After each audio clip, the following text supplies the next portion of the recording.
Yes, excellent lecture, guys. Couple points. High-risk patients, Jonathan. Roughly 40% fail with external beam or radical surgery. Half of those failures are local. So in terms of patient regret, we need to tell the patients if they're going to go with that modality, they're going to have something else done in 20 to 25% of the cases. With combination therapy, brachytherapy, and external beam, we've published this, the local failure rate is 2%. So that's one of the major advantages of combination therapy. Very quickly about the TRIP study. When the SBRT trial came out with combination therapy, it was really exciting, but the grade 3 complication rate was way too high. And it scared a lot of people, unfortunately. I'm not going to talk about the hormone therapy side of the TRIP study because Mary, you'll address that this afternoon. But on the radiation side, we specifically designed that study. It was at 37 centers in Japan. I trained all the centers where they got the brachytherapy first. And if the dose was too low, we raised the external beam dose.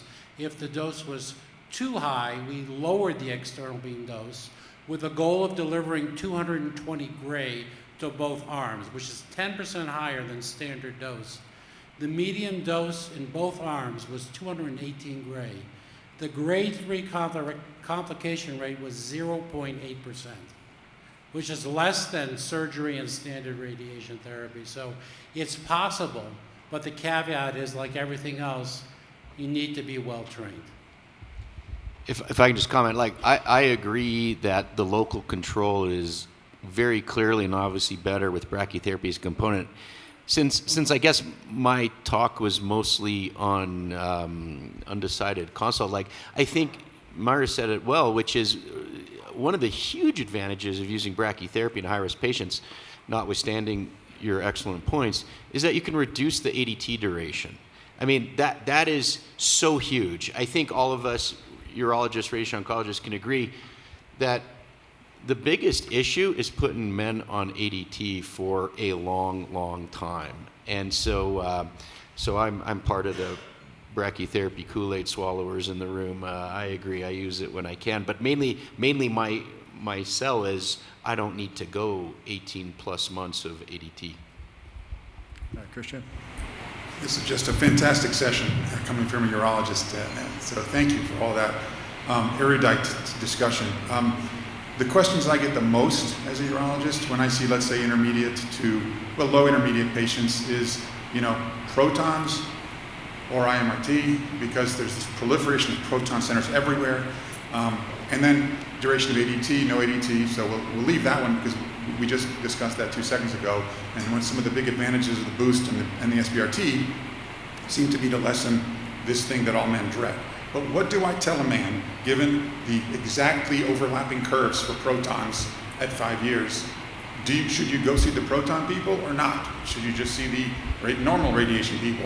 Should you go to a multi-D radiation center? I mean, it's as a urologist, you have no idea. Is it the man with the larger prostate who should go to the proton people? I mean, is there any guidance, or is it really just out there right now? Yeah, I think it's a great question. I mean, the truth is the trial shows that both modalities do great, right? And so it's okay to pursue both. The issue of, insurance coverage and cost differential, should this enter into cost neutrality discussions? That's perhaps for others to figure out. But if you're counseling, a patient, I think it's fine to seek kind of an opinion of both. It would be great to have objective data inform that discussion. I think I think the trial is a great story for the success of external beam for localized prostate cancer, and for the 99% of folks that can't access proton therapy, they're getting just as good treatment, right? And I think that sort of reassurance message can be given. Are there subgroups that benefit from one or the other, which is really what you're asking as well, and we're really going to be looking into that. I think, as was mentioned earlier, if you have a very young patient seeking external beam radiation, certainly in mathematical modeling studies, there's less risk for second cancers with protons, about a third less risk. So if you have a patient who's 50, right, and wants to seek it, that might be a scenario. If the patient has had prior radiation abutting, protons might offer a potential benefit. There are select circumstances. If a patient has bilateral hip replacements, I actually think they're better served by arc therapy, IMRT-based therapy, than protons that generally are still going in on laterally based beams, right? So there are select circumstances where I think one modality may be better, and I do counsel my patients that way. But overall, I think patients do great. I think it remains a good use scenario for protons in terms of the results, right? They're not worse. There was data out there that suggests protons might be worse, right? And that's not the case. Okay, excellent. John? Thanks. So 2 of y'all mentioned the PACE study. I pulled the abstract, and my understanding was that it was SBRT without hormones only. So not everyone's a candidate for that. Brachytherapy in our center probably can push the boundaries of monotherapy a little bit better. I think some of my colleagues feel a little bit handcuffed on external beam to give ADT, but I do see them pushing the boundaries on favorable intermediate, especially if there's a low decipher score to add to the mix. At least for the internal data, there's a pretty big difference between 6 months of ADT on radiation versus not. So we didn't have that curve on that study, but how would you counsel a patient who you think needs ADT, even venturing into high risk where it might be in the 1 to 2 year range, specifically on the difference in sexual function? Hello. Yeah. Okay. So really one of the advantages to use brachytherapy boost is to reduce the ADT. And so when somebody who has high-risk prostate cancer comes to see me, I tell them this is your advantage. And also, the advantage is the better biochemical-free survival. Now, I know that, we have moved into just really focusing on overall survival, focusing on mets-free survival, and that's really the endpoints that are important. But if you ask a man, would you like to have your PSA less than 0.2, or would you like to have your PSA of 2, and then have another PSMA PET scan and have another metastasis-directed therapy and have a lifelong systemic treatment? Which one would you want? I think they would tell you, I probably want to have my cancer cured, right?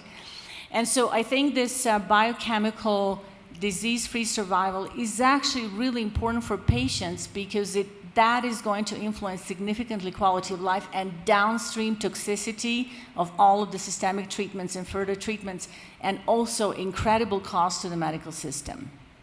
So it is important endpoint. And it is important endpoint if you have somebody who is 55 and sitting in front of you versus who is 75 and sitting in front of you. Huge difference. You have 20 years to deal with this prostate cancer issue, right? So I do tell them the benefit is you're most likely to be cured, and the second benefit is you can get away with 6 months of hormones. And if they have, for example, Gleason 9 or Gleason 10 disease, I do tend to, give them 12 months of hormones and ARPIs as well. They get ABI. They go to see a medical oncology. They get ABI. It's I don't know. What would you do? Well, I just wanted to make an extra point so I actually built my career mostly on biomarkers. Worked with Artera, created some of their studies, worked with Myriad, et cetera. So I actually don't look at NCCN risk groups at all. Honestly, I don't care. And I'm on the NCCN panel, and I think they're practically useless when it comes to ADT decisions. You actually mentioned Decipher, which is an interesting test. It does prognosticate metastasis, but actually the 2 tests out there that I routinely use are actually Prolaris and Artera for ADT decisions for different reasons. Prolaris will actually tell the radiation oncologist, this is the risk of METs without ADT, this is the risk with. That is a very unique piece of information on that score report. It's a little self-serving. I designed the trials for them. Artera is also interesting, which is regardless of the risk of metastasis, they have a predictive signature in the intermediate risk patient that simply says futility, yes, no. It doesn't matter if the risk is 30%. So I personally am a fan of the somatic testing, going back to the biomarker work on the ADT decisions, but I'm in the minority of my colleagues with the integration of these biomarkers, but it's because I live and dream it every day. Yeah, I still think NCCN risk groups have value, but I think biomarkers, to answer your question, as Jonathan has said, are very, very helpful. I mean, Artera and those types of biomarkers are going to tell us that 60% of intermediate risk disease does not need ADT with it, okay? But you still have to use your judgment, right? You have to look at what risk prognostic group it is, then the predictive test, is there value or not? But there might be value, but it might be like 1 or 2% benefit, right? And so you got to put it into context with the patient in front of you. I thought your lecture was really excellent to kind of bust all the myths. But one myth that's pervasive, and just a patient came in, saw a radiation oncologist, and he said, you know, I understand if I have radiation, I can't have surgery afterwards. That seems to be pretty common among some urologists, but very common among radiation oncologists. And this was a radiation oncologist actually trained in Boston, you know, well-trained, young guy, just out of his residency. So is that a pervasive myth that's, because, you know, we can do salvage prostatectomies and we're pretty successful with them today? Well, yeah, it's not so much myth as I think we can all agree. Well, I don't know, I'm not a urologist, but what my understanding of it, frankly, is that you're right. We do salvage prostatectomies at our center, but I think the issue there is the complication risk is significantly higher, obviously, for something like urinary incontinence, a bowel issue. But it is a myth, like the fact, quote, you cannot do surgery after radiation. What I really counsel patients, pre-treatment is it's a lot simpler to do salvage radiation after surgery, but I think it's a lot more complex to do surgery after radiation. And if you're going to ponder that, then you really need to go to probably an expert center with surgeons who do it a lot. And kind of going back to Mara's point, if you do brachytherapy, you're probably not going to have that many patients coming before you who still have the cancer in the gland. And so that's part of the discussion I have with them on beam versus brachy, is do we even have to readdress the prostate itself? But you're absolutely correct. It is a myth, and thank you for bringing it up.